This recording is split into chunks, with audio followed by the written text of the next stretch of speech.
말씀을 우리를 권해주신 예수님의 이름으로 감사하며 기도드렸습니다. 아멘. 오늘 하나님의 말씀은 이사야 7장 13절에서 16절까지입니다. 제가 우리 주보 광고에 나가지 않았는데 캘린더가 지금 준비되어 있습니다. 여러분 필요하신 분들은 예배 후에 데스크에 놓는 거 개인당 한 번씩 가져가실 수 있고요. 큰 캘린더는 가족들이 가져갈 수 있습니다. 우리 이사야 7장 13절에서 16절까지의 오늘 말씀 함께 교독으로 봉독하겠습니다. 제가 갖고 있는 구약성경 976페이지입니다. 마지막 절은 합독합니다. 13절 제가 먼저 봉독해서 말씀 올려드립니다. 이사야가 이르되 다윗의 집이여 원하건대 들을지어다. 너희가 사람을 괴롭히고서 그것을 작은 일로 여겨 또 나의 하나님을 괴롭히려 하느냐. 그러므로 주께서 친히 징조를 너에게 주실 것이라. 보라, 처녀가 잉태하여 아들을 낳을 것이요 그의 이름을 임마누엘이라 하리라. 그가 악을 버리며 선을 택할 줄 알 때가 되면 엉긴 젖과 꿀을 먹을 것이라. 대저 이 아이가 악을 버리며 선을 택할 줄 알기 전에 내가 미워하는 두 왕의 땅이 황폐하게 되리라. 아멘. 아멘.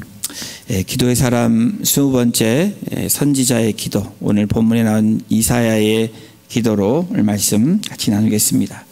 이 시대의 대표적인 특징 중에 하나가 여러분들 여러 가지를 얘기할 수 있지만 이 시대의 대표적인 특징 중에 하나는 바로 속도입니다. 스피드.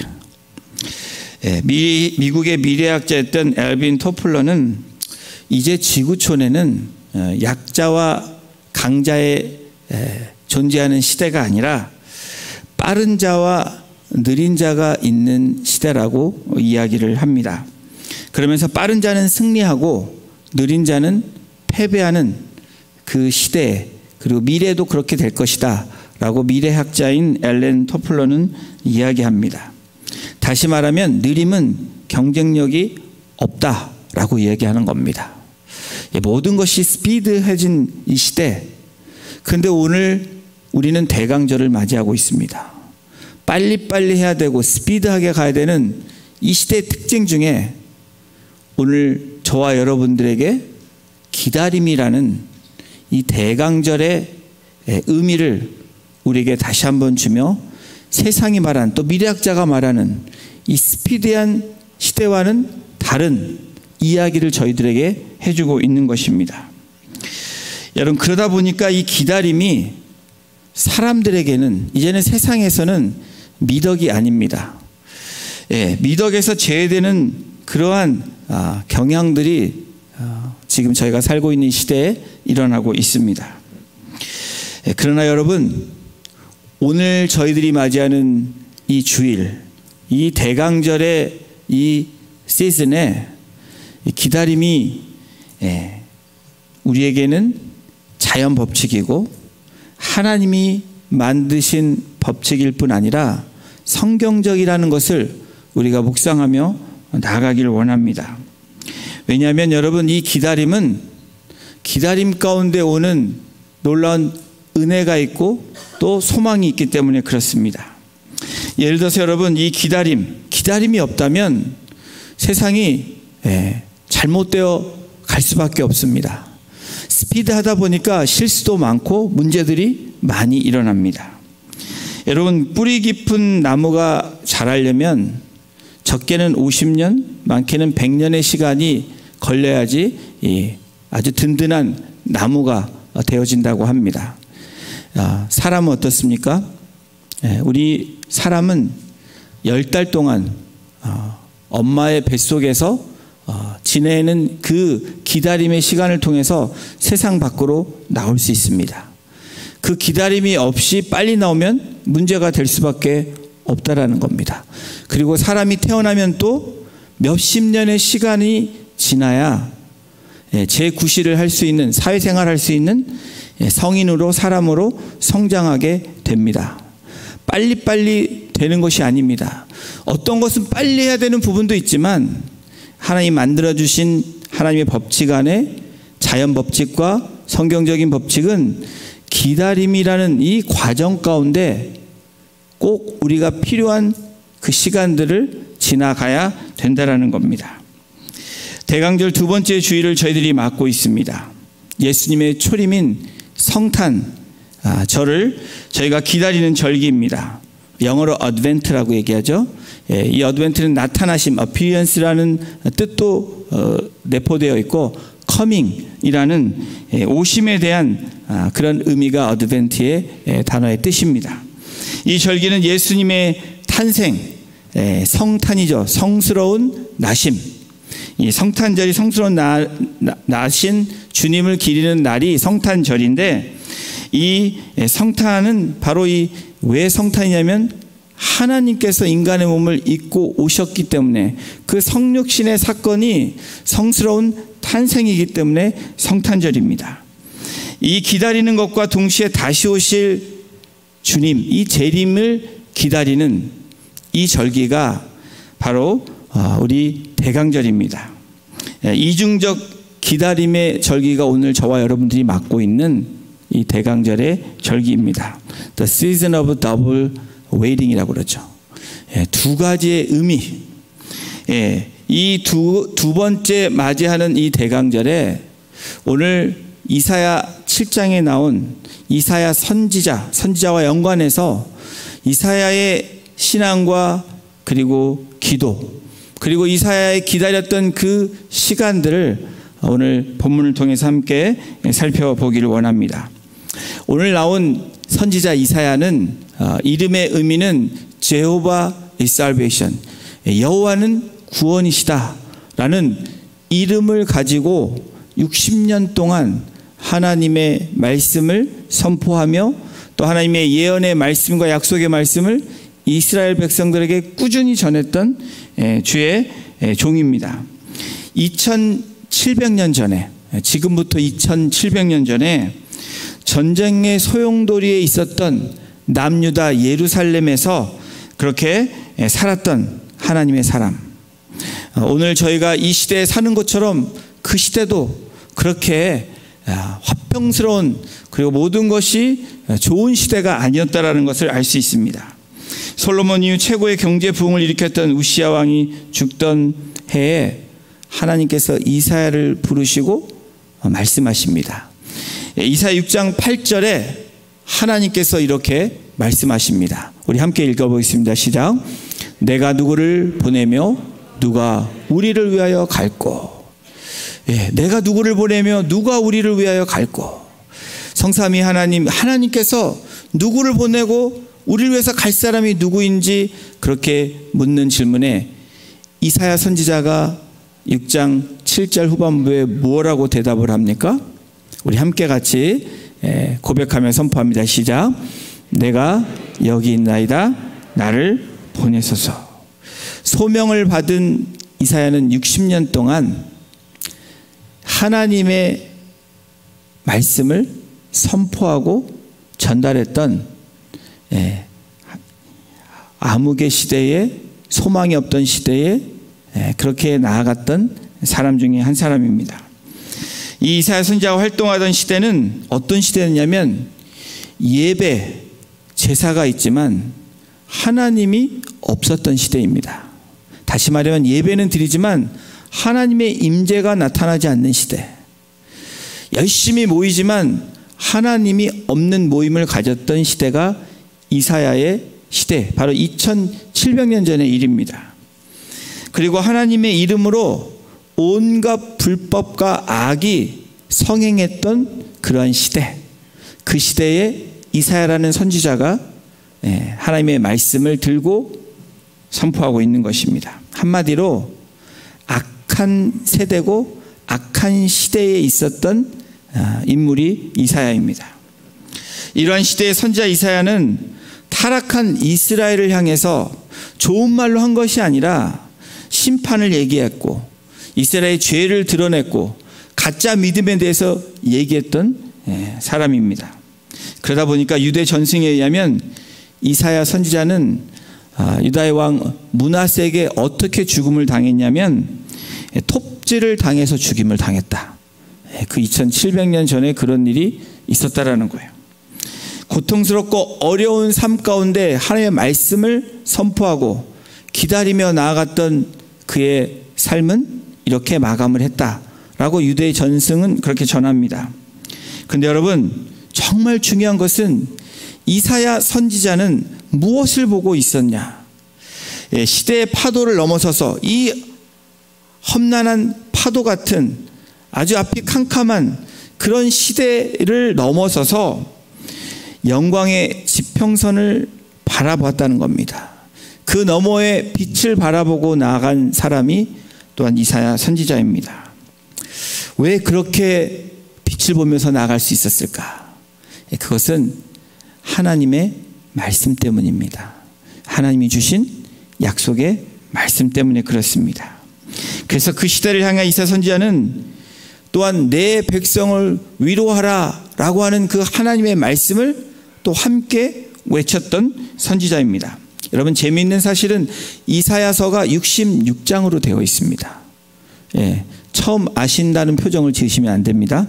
66장으로 되어 있습니다. 선지서 중에서 제일 긴 66장. 66장 하면 신구약 합쳐서 39, 27, 66장이죠. 그런데 구약 39권, 신약 27권처럼 이사야서를 크게 두 부분으로 나누면 첫 번째 큰 부분이 1장에서 39장입니다. 그리고 40장에서 66장까지 세컨드 그 큰 파트가 27장으로 되어 있습니다.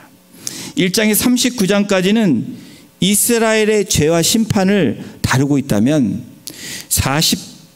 40장부터 66장까지는 바로 하나님이 주실 구원의 소망을 이야기하고 있습니다. 그래서 이사야서를 작은 성경이라고 학자들은 이야기합니다. 구약은 인간의 죄와 심판의 주제를 다루고 있다면 이 신약은 은혜의 주님이신 그리스도로 말미암아 구원의 약속을 하고 있는 것이 바로 이 이사야서 그리고 신구약에 크게 나누는 부분들입니다. 오늘 이스라엘의 죄와 심판에서 구원의 하나님이신 예수 그리스도의 탄생, 여러분, 이 절망 가운데 이스라엘 백성들에게 주시는 이 빛과 같은 기쁜 소식이 7장 14절에 나오고 있습니다. 저희들이 읽은 본문입니다. 다시 한번 우리 함께 합독합니다. 시작.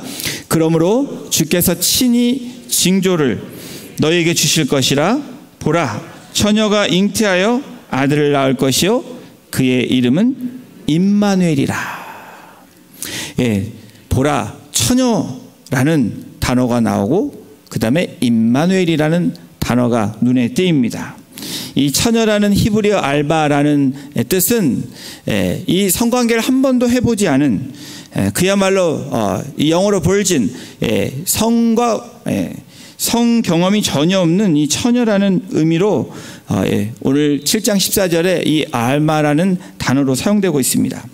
그렇다면 임마누엘이라는 단어는 이 어떤 뜻이냐면, 임이라는 이 함께, 위드라는 단어와 함께 우리와라는 이 마누, 그리고 엘이라는 하나님, 다시 말하면 이 모든 임마누엘의 단어이 God with us, 하나님이 우리와 함께 하신다는 그 단어로 이스라엘 백성들에게 소망의 메시지를 주고 있습니다. 하나님이 우리와 함께 계신 분이심을 이 이사야를 통해서 절망 가운데, 고통 가운데, 이 암흑의 세상에 말씀으로 제시해주고 있습니다. 이 말씀은 기다리는 사람에게 소망이 됩니다. 이 말씀은 고통 가운데 있는 사람들에게 소망이 됩니다. 여러분, 이 1차적으로 그 이름은 위기 상황에서 하나님이 그 백성을 버리지 않겠다는 하나님의 약속의 말씀입니다. 그 인격 속에 임마누엘의 약속과 구원을 구현할 메시아의 탄생에 대해서 그 이스라엘 백성들에게, 또 오늘 우리들에게 이 말씀이 딜리버리 되고 있는 것입니다.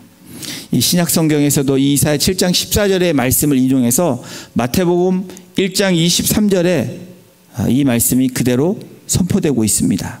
우리 다시 한번 이 말씀을 읽겠습니다. 시작. 보라, 처녀가 잉태하여 아들을 낳을 것이요 그의 이름은 임마누엘이라 하리라 하셨으니 이를 번역한즉 하나님이 우리와 함께 계시다 함이라. 여러분, 이 뉴 테스트먼트, 이 신약이 시작되기 그 전에 400년은 암흑의 시간입니다. 하나님이 나타나지 않은 시기이기도 합니다. 이스라엘 백성들에게는 암흑의 시간, 하나님을 만날 수 없는 그 시간. 그런데 암흑기를 지나서 마태복음에 선포되는 이 이사야의 인용의 말씀은 어떤 의미를 주는 것일까? 어둠 속에서, 고통 속에서 기다림을 생각하게 만드는 그 메시지를 주고 있습니다.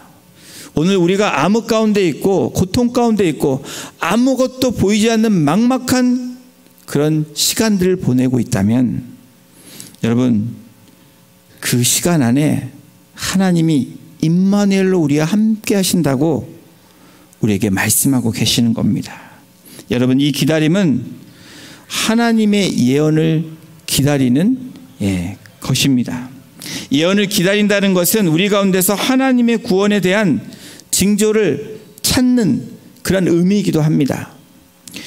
과거에 하나님께서 영광 가운데 구원해 주신 일을 되돌아보는 것, 그 현재 오늘 우리에게 그 구원의 징조를 찾는 것, 그리고 미래의 그 구원이 다시 찾을 때까지 기다리는 그 기다림이 오늘 우리가 맞이하고 있는 대강절의 기다림의 의미라는 겁니다.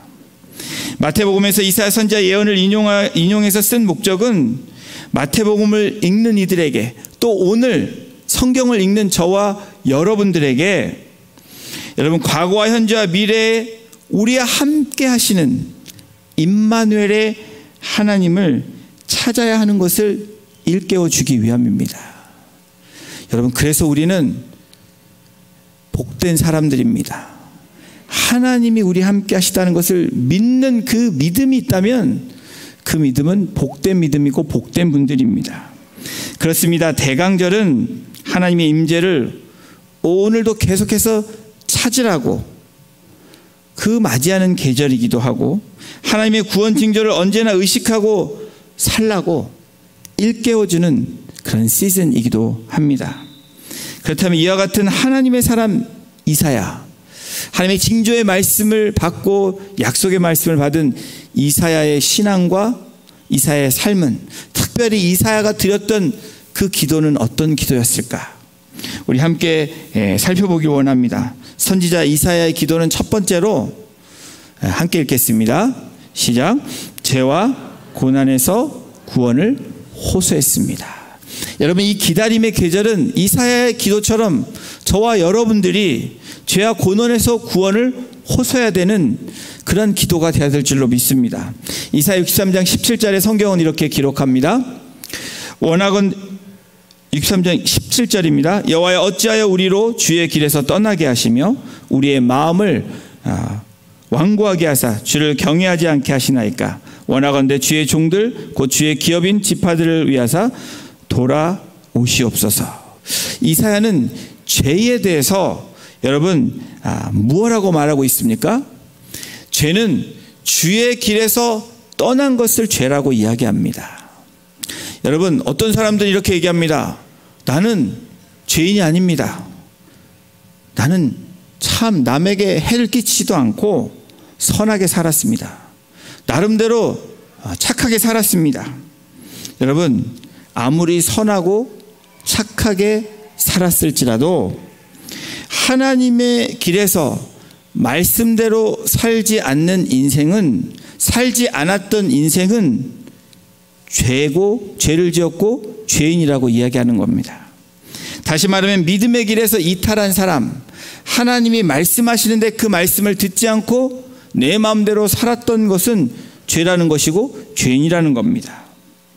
여러분, 또한 마음을 완고하게 하사 주를 경외하지 않게 하시나이다, 이렇게 이사야 선지자는 이야기합니다.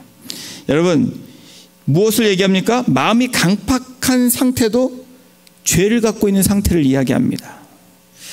이스라엘이 그랬습니다. 애굽에서 고통당할 때 400년이 넘는 그 시간 고통 가운데 하나님이 그 고통을 보았고 들으심으로 모세라는 지도자를 통해서 이스라엘 백성들을 출애굽시킵니다. 200만 명이 넘는 그 모든 사람들을 안전하게 출애굽시켜 주셨는데 어떻게 합니까? 광야에서도 우상을 숭배하고 또 그럼에도 가나안 땅에 들어가서 안락하게 하나님이 그 터전을 만들어 주셨음에도 불구하고 그때부터 다른 것에 눈을 돌리기 시작합니다. 마치 애굽의 바로왕처럼 마음들이 완고해지고 강팍해졌다라는 거예요. 이스라엘의 구원자이신 여호와를 경외하지 않는 이스라엘의 죄에서 하나님이 돌이키시기를 이사야 선지자는 기도하고 있는 것입니다.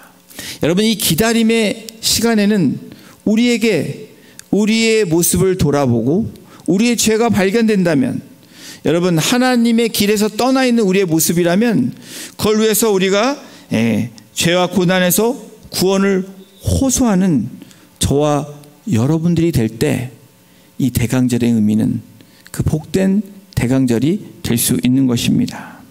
이스라엘 백성처럼 세상에 따라가고 무엇이 죄인지 알지 못하는 세상에 휩쓸려가는 모습이 아니라 구원을 호소하는 그런 저와 여러분이 되기를 주님의 이름으로 축원합니다. 선지자 이사야의 기도는 죄와 고난에서 구원을 호소했습니다. 그리고 두 번째 함께 읽겠습니다. 하나님의 강림과 심판을 간구했습니다. 여러분, 하나님이 강림하시고 심판하시는 것을 여러분 간구하십니까? 하나님이 오실 재림을 위해서 여러분 우리 마라나타 찬양했습니다. 주 예수여 오시옵소서. 우리 마라나타 목장도 있습니다. 여러분, 하나님을 기다리며 기대하며 그 기도를 여러분 하고 계십니까? 아니면 하나님 왜 이러면 조금만 기다려주세요, I'm still doing something, 이렇게 얘기하고 계십니까? 이사야의 기도는 하나님의 강림과 심판을 간구했다라는 겁니다. 이사야 64장 1절 2절에 이렇게 성경이 기록됩니다. 우리 함께 같이 읽어보겠습니다. 시작. 원하건대 주는 하늘을 가르고 강림하시고 주 앞에서 산들이 진동하기를, 불이 섭을 사르며 불이 물을 끓임 같게 하사 주의 원수들이 주의 이름을 알게 하시며 이방 나라들로 주 앞에서 떨게 하옵소서. 주는 하늘을 가리고 강림하시고. 정말 이런 기도가 우리의 삶에서 일어나고 있을까? 여러분, 어떤 기도를 하고 계십니까? 하나님 오실 것을 기대하며 그 주님의 재림을 위해서, 그리고 오셔서 심판하실 것을 여러분 간구하며 나가고 계십니까? 이 기다림의 계절은 그걸 위해서 기도하는 계절이기도 합니다. 여호와 하나님께서 불, 폭풍 그리고 구름 가운데 땅 위에 내려오시는 분으로 묘사하고 있는데, 이 강림하시는 두 가지의 목적이 있습니다. 첫 번째 목적은 하나님의 백성을 축복하기 위함입니다.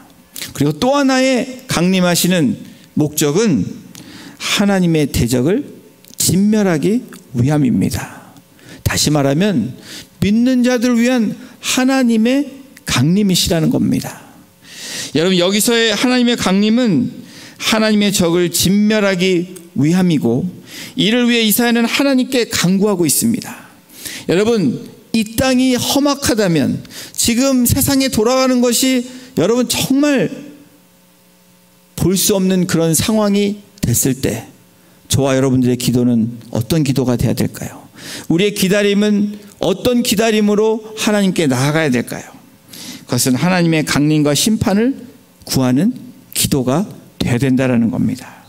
불이 섭을 사르며 불이 물을 끓임 같게 하사 주의 원수들이 주의 이름을 알게 하시며.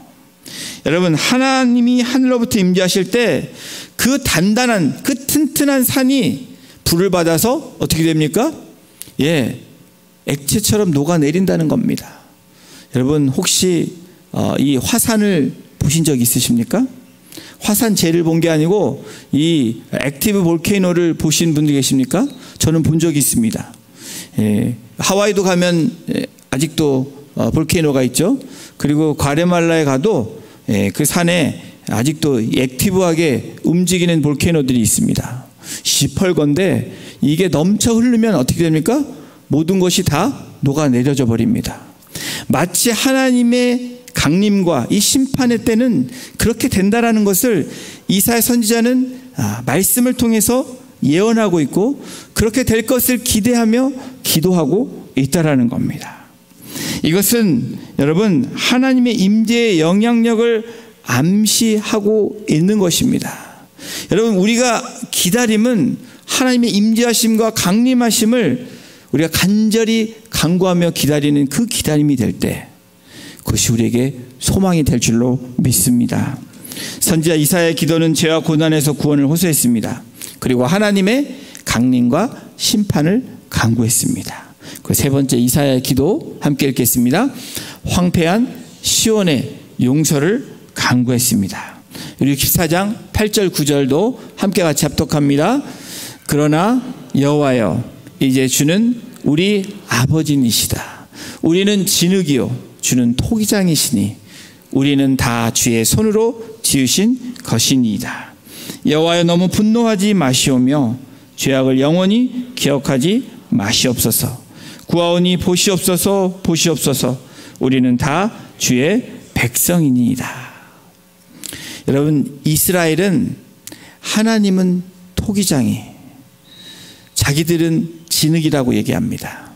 여러분 그런데 거꾸로 된 세상은 자기들이 토기장이라고 얘기합니다. 그리고 자기들 마음대로 주무르려고 하는 이 사단에 눌려서 또 사단에 사용되는 이 세상을 우리는 보게 됩니다. 여러분 토기장이는 자신이 원하는 대로 진흙을 주무릅니다. 바로 하나님이 원하시는 대로 만들어갈 수 있는 분이심을 말씀합니다.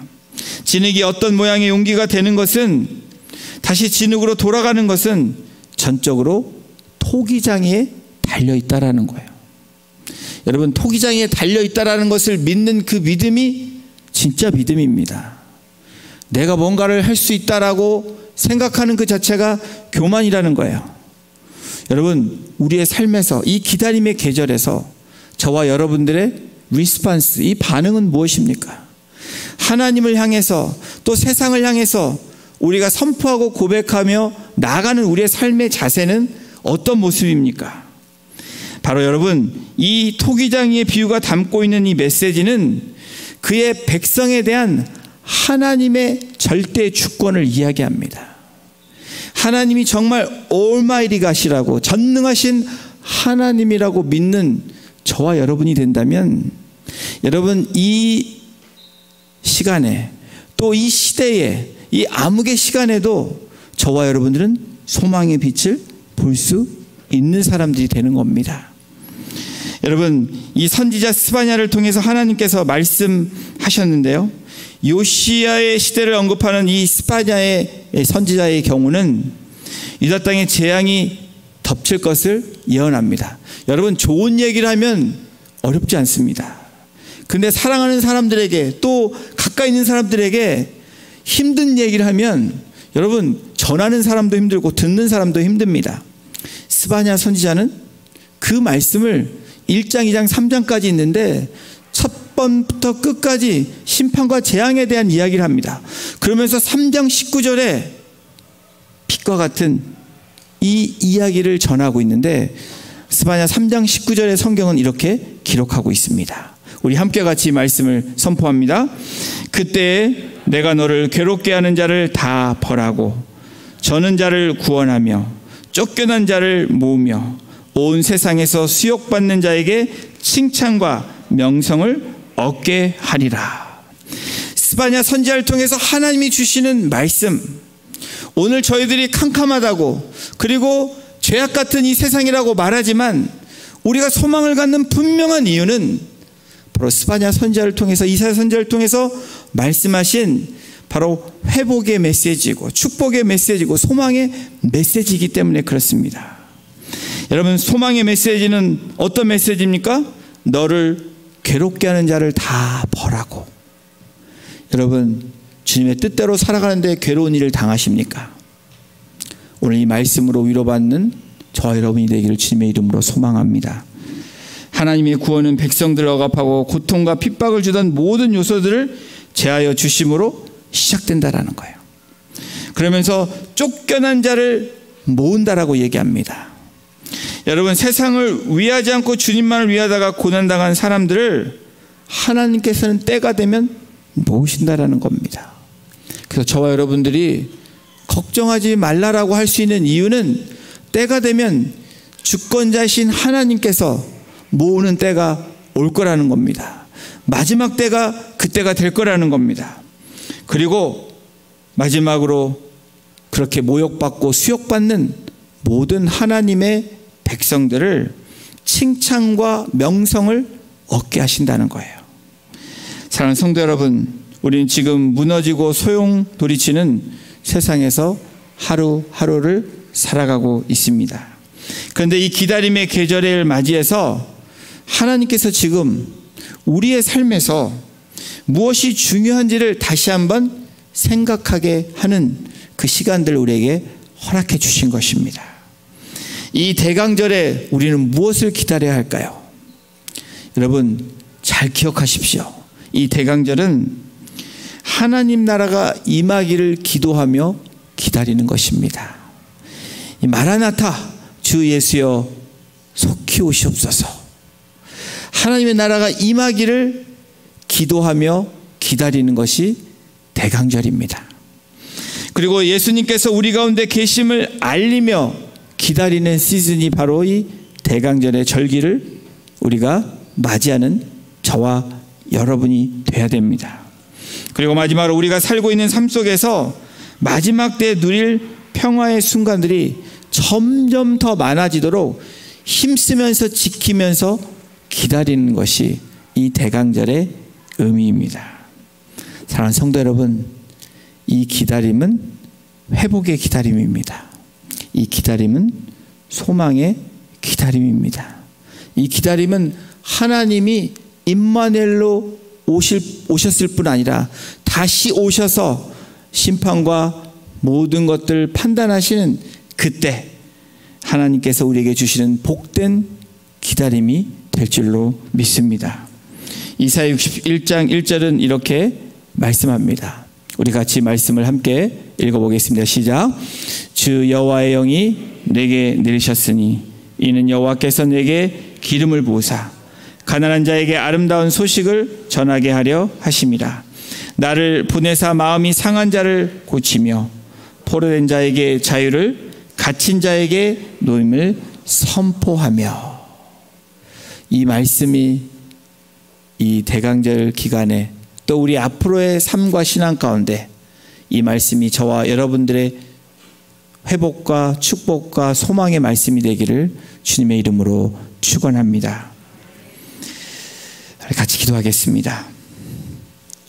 주님, 이 대강절의 기다림은 마음이 상한 자를 고치시기 위한 기다림이며 포로된 자에게 자유를 주시기 위한 하나님의 축복된 기다림일 뿐 아니라 슬픈 자를 위로하시는 그 소망의 기다림임을 다시 한번 고백하며 주님이 초림하시고 또 재림하실 우리 주님을 기다리며 믿음으로 한 걸음 한 걸음 나아가는 복된 주의 백성들 되어질 수 있도록 우리 성도님들 한 분 한 분을 주장하여 주시고 우리 가정과 우리의 자녀들과 우리의 공동체가 그 기다림의 소망, 그 기다림의 미학을 가지고 오늘도 저 지평선 너머에 주님이 우리를 기다리시며 빛으로 다가오신 예수 그리스도를 바라보며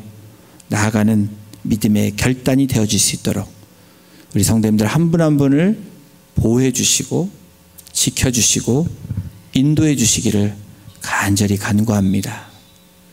오늘도 우리에게 주신 말씀 가운데 한 주간도 기다림을 통해 승리하는 소망을 갖고 담대하게 나가는 천국 백성 되기를 간절히 소원하며 이 모든 말씀을 우리를 권해주신 예수님의 이름으로 감사하며 기도드렸습니다. 아멘. 다 같이 일어나셔서 우리 찬양 같이 드리겠습니다.